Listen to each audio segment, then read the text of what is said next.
Hi welcome to cinemas. First headlines చూద్దాం. దేవరా మరో బాహుబలి కానుందా? ఆ విషయంలో జక్కన్న ప్లాన్ మారిందా? అజయ్ భూపతి నెక్స్ట్ ఏంటి? గ్లోబల్ స్టార్ ఎన్టీఆర్ నటించిన లేటెస్ట్ మూవీ దేవరా. ఈ భారీ పాన్ ఇండియా మూవీ ఎప్పుడెప్పుడు థియేటర్స్లోకి వస్తుందా చూడాలని ఎన్టీఆర్ అభిమానులే కాదు, సినీ అభిమానులందరూ ఎంతో ఆతృతగా ఎదురుచూస్తున్నారు. ఈ నెల 27న దేవర ప్రేక్షకుల ముందుకు రాబోతోంది. అయితే దేవర మరో బాహుబలి కానుందా అనే చర్చ మొదలైంది. అసలు దేవరకు బాహుబలికి ఉన్న లింక్ ఏంటి? తెలుగు చలనచిత్ర చరిత్రలో ఎప్పటికీ మరిచిపోలేని చిత్రం బాహుబలి. ఈ సినిమాతో మరోసారి తెలుగు సినిమా సత్తా ప్రపంచానికి తెలిసిందే. ఈ విషయంలో దర్శక ధీరుడు రాజమౌళిని అభినందించాల్సిందే. బాహుబలి 2 పార్ట్లుగా వచ్చింది. దేవరా కూడా 2 పార్ట్లుగానే రానుంది. అలాగే బాహుబలిని ముందుగా ఒక పార్టుగానే తీయాలి అనుకున్నారు, ఆ తర్వాత 2 పార్ట్లుగా తీశారు. దేవరా కూడా అంతే, ముందుగా ఒక పార్టుగానే తీయాలి అనుకున్నారు, ఆ తర్వాత దీనిని 2 పార్ట్లుగా తెరకెక్కించాలని ఫిక్స్ అయ్యారు. ఈ పోలిక తప్పితే ఈ 2 సినిమాలకు మరే సంబంధం లేదు. బాహుబలి జోనర్ వేరు, దేవరా జోనర్ వేరు.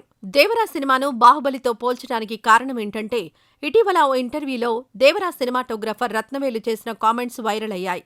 ఈ సినిమా క్లైమాక్స్ను బాహుబలి రేంజ్లో తెరకెక్కించామని, బాహుబలి క్లైమాక్స్ ఎంత ఇంపాక్ట్ క్రియేట్ చేసిందో దేవరా క్లైమాక్స్ కూడా అంత ఇంపాక్ట్ క్రియేట్ చేస్తుందని అన్నారు. దీంతో దేవరా క్లైమాక్స్ ఎలా ఉండబోతోంది అనేది ఆసక్తిగా మారింది. ట్రైలర్ రిలీజ్ తర్వాత పాజిటివ్ టాక్, నెగిటివ్ టాక్ వచ్చినప్పటికీ దేవరా టీం మాత్రం చాలా నమ్మకంగా ఉన్నారు. అడ్వాన్స్ బుకింగ్స్లో రికార్డులు క్రియేట్ చేస్తున్న దేవరా ఫస్ట్ డే కలెక్షన్స్తో సరికొత్త రికార్డు క్రియేట్ చేయడం ఖాయమనే టాక్ వినిపిస్తోంది. మరి దేవరా ఎలాంటి రికార్డ్ సెట్ చేస్తాడో చూడాలి. దర్శకధీరుడు రాజమౌళితో సినిమా చేయడం అంటే ఆ హీరోకు కొన్ని కండిషన్లు పెడతారనే విషయం తెలిసిందే. అయితే మహేష్ బాబుకు జక్కన్న ఎలాంటి కండిషన్స్ పెట్టలేదా అనే డౌట్ వస్తుంది. జక్కన్న ప్లాన్ మారిందా లేక వేరే కారణం ఏదైనా ఉందా? అసలు ఏం జరిగింది తెలుసుకోవాలనుకుంటున్నారా? అయితే ఈ స్టోరీ చూడాల్సిందే. సూపర్ స్టార్ మహేష్ బాబు, దర్శకధీరుడు రాజమౌళి ఈ క్రేజీ కాంబోలో మూవీ గురించి గత కొన్ని సంవత్సరాలుగా వార్తలొస్తున్నాయి, కానీ ఇంతవరకు అఫీషియల్ గా ఎలాంటి అనౌన్స్మెంట్ లేదు. దీంతో సూపర్ స్టార్ ఫ్యాన్స్ ఎప్పుడెప్పుడు ఈ సినిమాని ప్రకటిస్తారా, ఎప్పుడు షూటింగ్ స్టార్ట్ చేస్తారా అని ఆతృతగా ఎదురుచూస్తున్నారు. అక్టోబర్లో స్టార్ట్ చేయాలి అనుకున్నారు, కానీ డిసెంబర్ లేదా జనవరి నుంచి ఈ సినిమాను సెట్స్ పైకి తీసుకురానున్నారని సమాచారం. ఇదిలా ఉంటే ఈ సినిమాలో మహేష్ లుక్ గురించి, జక్కన్న ప్లాన్ గురించి చర్చ జరుగుతోంది. ఇంతకీ ఈ విషయం ఏంటంటే, రాజమౌళి సినిమా చేసేటప్పుడు ఆ హీరోను బయట ఫంక్షన్స్కు వెళ్లనిచ్చేవారు కాదు. లుక్ బయటకు తెలిసిపోతుందని, సినిమా కంప్లీట్ అయ్యే వరకు తన హీరో బయట తిరగకూడదు, లుక్ లీక్ చేయకూడదు అనే కండిషన్ పెట్టేవారు. మహేష్ బాబు మాత్రం పొడవైన హెయిర్, పెరిగిన గడ్డం లుక్లో ఉన్నారు. ఈ లుక్తో బయటకు వెళ్తున్నారు. ఇటీవల సీఎం రేవంత్ రెడ్డిని కలిశారు. అప్పటినుంచి మహేష్ను సరికొత్త లుక్లో చూసిన జనాలు జక్కన్న మహేష్కు ఎలాంటి కండిషన్స్ పెట్టలేదా, అసలు ఆయన ప్లాన్ ఏంటి అనేది ఆసక్తిగా మారింది. ఇప్పుడు కనిపిస్తున్న మహేష్ లుక్ ఫైనల్ చేయలేదట. తనకు కావలసిన లుక్ కోసం విదేశాల నుంచి హెయిర్ స్టైలిస్టులను రాజమౌళి పిలిపించబోతున్నారట. వాళ్లు వచ్చిన తర్వాత ఫోటోషూట్ చేసి 4-5 ఆప్షన్లతో డిజైన్లు తయారు చేయించి అప్పుడు ఒకటి ఫైనల్ చేస్తారట. అది జరిగిన తర్వాత మహేష్ బయట కనిపించడం తగ్గిపోతుందని, ఒకవేళ ఎమర్జెన్సీ అయితే తల మీద టోపీ, మొహానికి మాస్క్ పెట్టుకుని కనిపిస్తాడని తెలిసిందే. మరి ఈ మూవీ సెట్స్ పైకి వచ్చేది ఎప్పుడో త్వరలో ప్రకటిస్తారని సమాచారం. RX100 సినిమాతో సంచలనం సృష్టించిన డైరెక్టర్ అజయ్ భూపతి ఇటీవల మంగళవారం అనే విభిన్న కథా చిత్రాన్ని తెరకెక్కించాడు. ఈ సినిమా తర్వాత ఇంతవరకు కొత్త సినిమా ప్రకటించలేదు. ఇప్పుడు అజయ్ మూవీ ఫిక్స్ అయిందని టాక్ వినిపిస్తోంది. ఇంతకీ అజయ్ మూవీ ఎవరితో? RX100 సినిమా ఓ సంచలనం. అప్పటి వరకు వచ్చిన ప్రేమకథా చిత్రాలకు పూర్తి భిన్నంగా రూపొందిన చిత్రం ఇది. అందుకని యూత్ కు బాగా కనెక్ట్ అయింది. దీంతో బాక్సాఫీస్ దగ్గర బ్లాక్ బస్టర్ సక్సెస్ సాధించింది. ఈ మూవీ తర్వాత అజయ్ చేసిన మూవీ మహాసముద్రం. శర్వా, సిద్ధు కలిసి నటించిన ఈ మూవీ ప్రేక్షకులను మెప్పించలేకపోయింది. ఇక 3వ సినిమాగా అజయ్ తెరకెక్కించిన మంగళవారం చిత్రానికి విమర్శకుల ప్రశంసలు లభించాయి. అజయ్ ఇప్పుడు తెలుగు, తమిళ్లో ఓ సినిమా చేయడానికి రెడీ అయ్యాడని టాక్ వినిపిస్తోంది. ఇంతకీ ఎవరితో అంటే కోలీవుడ్ స్టార్ విక్రమ్ తనయుడు ధ్రువ్తో అని సమాచారం. ఇటీవల ధ్రువ్కు కథ చెప్పడం, అజయ్తో సినిమా చేయడానికి ఓకే చెప్పడం జరిగిందని టాక్. ప్రస్తుతం ప్రీ ప్రొడక్షన్ వర్క్ జరుగుతోంది. త్వరలోనే ఈ సినిమాని అనౌన్స్ చేస్తారని తెలిసింది. మరోవైపు మంగళవారం సినిమాకి సీక్వెల్ కూడా చేయాలి అనుకుంటున్నాడట. ఈ మూవీకి సంబంధించిన స్క్రిప్ట్ వర్క్ కూడా జరుగుతుందని, త్వరలోనే ఎవరితో ఈ సినిమా ఉంటుందనే క్లారిటీ వస్తుందట. మరి మంగళవారంతో బ్లాక్ బస్టర్ సాధించకపోయినా పర్వాలేదు అనిపించిన అజయ్ భూపతి ఇప్పుడు చేసే సినిమాతో అయినా సక్సెస్ సాధిస్తాడేమో చూడాలి. భాస్కర్ యాదవ్ దాసరి తెరకెక్కిస్తున్న మూవీ చిట్టి పొట్టి. ఇందులో రామ్ మిట్టకంటి, పవిత్ర, కస్వి ప్రధాన పాత్రలు పోషించారు. అన్న చెల్లెలి అనుబంధ నేపథ్యంలో సాగే ఈ మూవీ త్వరలో ప్రేక్షకుల ముందుకు వచ్చేందుకు రెడీ అవుతోంది. ఈ సందర్భంగా చిట్టి పొట్టి మూవీ ట్రైలర్ రిలీజ్ చేశారు. మరి ట్రైలర్ ఎలా ఉందో, చిట్టి పొట్టి మూవీ గురించి టీం ఏమన్నారో ఇప్పుడు చూద్దాం. సో మా మూవీ అక్టోబర్ 3కి రిలీజ్ అవ్వబోతుంది. ఇదంతా totally family entertainer and brother and sister bond. మీ అందరికీ చాలా నచ్చుతుంది because it's a family entertainer and ఇవాళ రేపు sister and brother and sister it's a common. So thank you Bhaskar sir for giving me this chance and thank you unit and all మాకు బాగా support చేసినందుకు thanks. అవకాశం ఇచ్చిన భాస్కర్ సార్కి thank you so much. And I'd like to thank Ram and Kashvi too because we were like family in the shooting spot. So thank you. And Andaru ee movie family, you come along with the family and watch it. You'll all like it. Thank you. దాదాపు ప్రతి ఇళ్లలో జరిగేటువంటి story, ప్రతి అన్న చెల్లె మధ్యలో చిన్నప్పటి నుంచి వాళ్ళ మధ్య ఒక మంచి బాండింగ్, ఎమోషనల్ బాండింగ్ని చూపిస్తూ మరి ఆ యొక్క అన్న చెల్లె పెద్దగా అయిన తర్వాత ఆ చెల్లె ఆ అన్న ఒక నాన్న స్టేజ్కి వచ్చిన తర్వాత ఆ నాన్న నుంచి పోయినటువంటి చెల్లె వేరే ఇంటికి వెళ్ళిపోతుంటే ఆమె మేనత్తలాగా మారిపోతుంది. ఆ మేనత్త పుట్టింటి పైన ఉన్న మమకారం ఏంది, ఆమె ఎలా కోరుకుంటుంది, ఎలా ఎమోషన్ ఉంటుంది.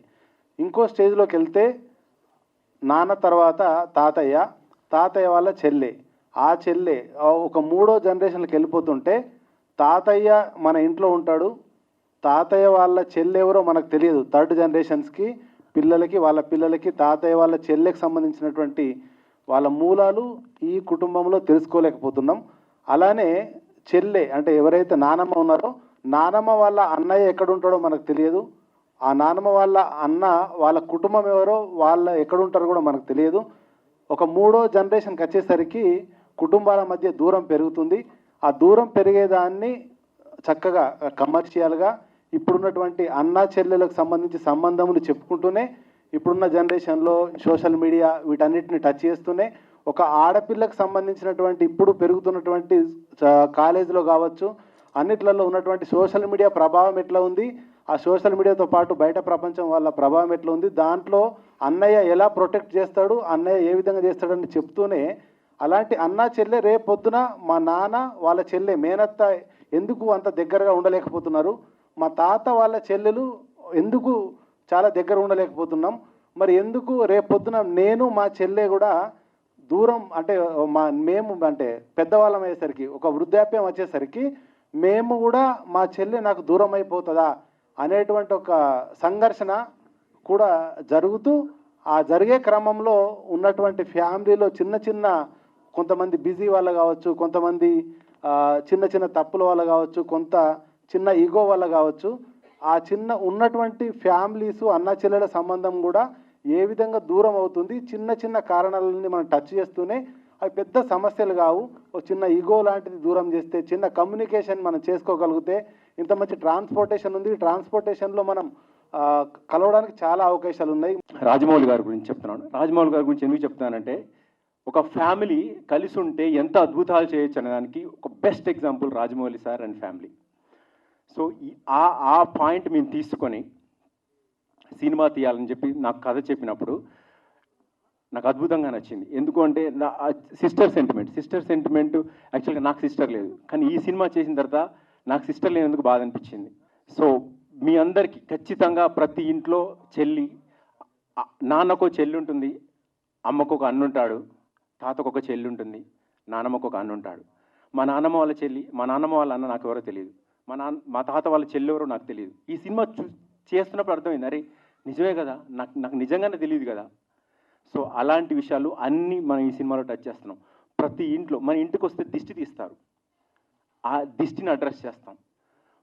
మన చుట్టాల ఇంటికి వెళ్తే కుడకలు పెడతారు, మగవాళ్ళకైతే టవల్ కప్పుతారు, ఆడవాళ్ళకైతే చీర సారే పెడతారు, బొట్టు పెడతారు.